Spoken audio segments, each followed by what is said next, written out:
Waste to wonder park, जिसे seven wonders park के नाम से भी जाना जाता है, दिल्ली में यह एक वास्तविक परियोजना है। यह एक लोकप्रिय पर्यटक आकर्षण है जो दुनिया के 7 अजूबों की प्रतिकृतियां प्रदर्शित करता है, जो सभी पुनर्नवीनीकरण और स्क्रैप सामग्री से बनाई गई है। Waste to wonder park Delhi में हसरत निजामुद्दीन रेलवे स्टेशन के पास स्थित है। पार्क में ताजमहल, गीजा के महान पिरामिड, एफिल टॉवर, पीसा की झुकी मीनार, क्राइस्ट द रिडीमर प्रतिमा, कोलोसियम और स्टैच्यू ऑफ लिबर्टी जैसी प्रतिष्ठित संरचनाओं की प्रभावशाली प्रतिकृतियां हैं। पार्क का उद्देश्य अपशिष्ट प्रबंधन और पुनर्चक्रण के बारे में जागरूकता को बढ़ावा देना है। मूर्तियों का निर्माण अपशिष्ट पदार्थों जैसे बेकार धातु, ऑटोमोबाइल पार्ट्स, पाइप और अन्य स्क्रैप वस्तुओं का उपयोग करके किया जाता है।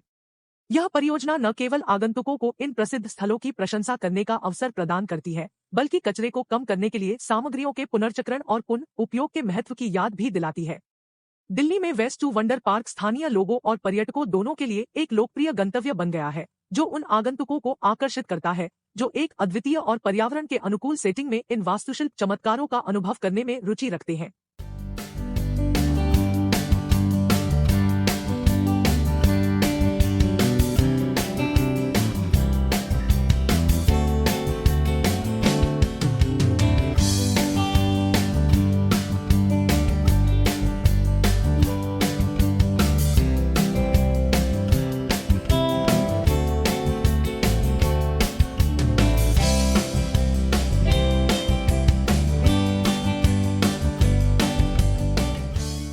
गीजा का पिरामिड, जिसे महान पिरामिड के रूप में भी जाना जाता है, मिस्र के काहिरा के पास स्थित एक विशाल प्राचीन मिस्र की संरचना है। 2580 से 2560 ईसा पूर्व के आसपास फिरौन खुफू के शासनकाल के दौरान निर्मित इसे एक मकबरे के रूप में डिजाइन किया गया था और यह प्राचीन विश्व का एकमात्र जीवित आश्चर्य बना हुआ है। पिरामिड 147 मीटर लंबा है, जिसका आधार 5.3 हेक्टेयर है और उल्लेखनीय सटीकता के साथ चूना पत्थर और ग्रेनाइट ब्लॉकों का उपयोग करके बनाया गया था। यह ऐतिहासिक और सांस्कृतिक महत्व रखता है, जो प्राचीन मिस्र की वास्तुकला उपलब्धियों और धार्मिक मान्यताओं के शिखर का प्रतिनिधित्व करता है। समय के साथ चुनौतियों के बावजूद मानवीय प्रतिभा और वैश्विक विरासत के इस प्रतीक की रक्षा के लिए संरक्षण के प्रयास जारी है।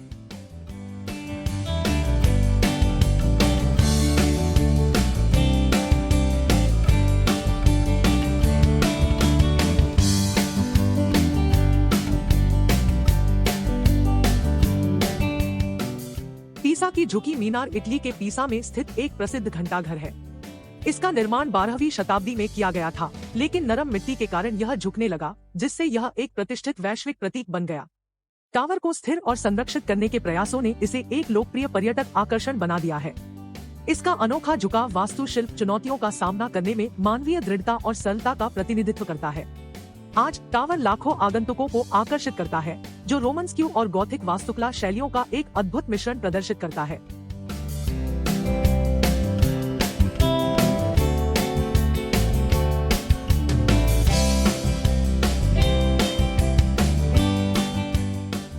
एफिल टॉवर पेरिस, फ्रांस में एक प्रतिष्ठित गढ़ालोहे का जालीदार टॉवर है, जिसे 1889 के विश्व मेले के लिए गुस्ताव एफिल द्वारा डिजाइन किया गया था। 324 मीटर 1063 फीट की ऊंचाई पर स्थित यह किसी समय सबसे ऊंची मानव निर्मित संरचना थी। टावर की अनूठी डिजाइन और पेरिस के मनमोहक दृश्य सालाना लाखों आगंतुकों को आकर्षित करते हैं, जिससे यह दुनिया भर में सबसे ज्यादा देखे जाने वाले स्मारकों में से एक बन जाता है। फ्रांसीसी संस्कृति और इंजीनियरिंग प्रतिभा के प्रतीक के रूप में एफिल टॉवर दुनिया भर के लोगों के दिलों में एक विशेष स्थान रखता है और एक प्रिय और स्थायी मील का पत्थर बना हुआ है। कोलोसियम, जिसे फ्लेवियन एम्फीथिएटर के नाम से भी जाना जाता है, रोम, इटली में एक प्राचीन रोमन एम्फीथिएटर है। पहली शताब्दी ईस्वी के दौरान निर्मित, यह ग्लैडिएटोरियल प्रतियोगिताओं और अन्य सार्वजनिक प्रदर्शनों के लिए एक स्थल के रूप में कार्य करता था। रोमन इंजीनियरिंग और शक्ति का यह प्रतिष्ठित प्रतीक सदियों से जीवित है और यूनेस्को विश्व धरोहर स्थल के रूप में लाखों पर्यटकों को आकर्षित करता है। कोलोसियम का ऐतिहासिक महत्व और स्थापत्य भव्यता आगंतुकों को आकर्षित करती रहती है, जिससे यह एक अवश्य देखने योग्य स्थान बन जाता है और प्राचीन रोमन सभ्यता के लिए एक स्थायी श्रद्धांजलि बन जाता है।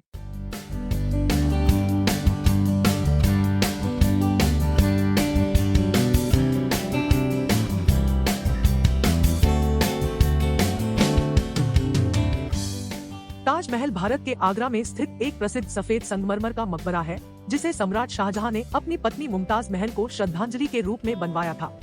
1631 और 1653 के बीच निर्मित यह मुगल वास्तुकला की उत्कृष्ट कृति और स्थायी प्रेम का प्रतीक है। ताजमहल का जटिल डिजाइन, जिसमें इसका केंद्रीय गुंबद और आसपास की मीनारें शामिल हैं, फारसी, इस्लामी और भारतीय स्थापत्य शैली का मिश्रण दर्शाता है। यूनेस्को विश्व धरोहर स्थल के रूप में यह दुनिया भर से लाखों पर्यटकों को आकर्षित करता है, मुगल साम्राज्य की भव्यता का उदाहरण देता है और प्रेम और सांस्कृतिक विरासत के एक कालातीत प्रतीक के रूप में कार्य करता है। भावी पीढ़ियों के लिए इस प्रतिष्ठित स्मारक को संरक्षित करने के लिए संरक्षण के प्रयास चल रहे हैं। क्राइस्ट द रिडीमर एक प्रसिद्ध स्मारक है, जो ब्राजील के रियो डी जनेरियो में कोर्कोवाडो पर्वत के ऊपर स्थित है। फैली हुई भुजाओं वाली यीशु मसीह की विशाल आर्ट डेको शैली की मूर्ति प्रबलित कंक्रीट और सोपस्टोन से बनी है, जो 28 मीटर की भुजा अवधि के साथ लगभग 30 मीटर की ऊंचाई पर खड़ी है। यह 1931 में पूरा हुआ और ब्राजील की धार्मिक पहचान, शांति और स्वागत करने वाली प्रकृति का प्रतीक है। यह प्रतिमा यूनेस्को की विश्व धरोहर स्थल है, जो सालाना लाखों पर्यटकों को आकर्षित करती है, जो लंबी पैदल यात्रा, ट्रेल्स या सुंदर ट्रेन की सवारी के माध्यम से इस तक पहुंच सकते हैं। Christ the Redeemer Rio de Janeiro के मनोरम दृश्य प्रस्तुत करता है और आगंतुकों और स्थानीय लोगों के लिए विश्वास, एकता और आशा के एक शक्तिशाली सांस्कृतिक प्रतीक के रूप में कार्य करता है। स्टैच्यू ऑफ लिबर्टी अमेरिका के न्यूयॉर्क हार्बर में लिबर्टी द्वीप पर स्थित एक विशाल नवशास्त्रीय मूर्तिकला है।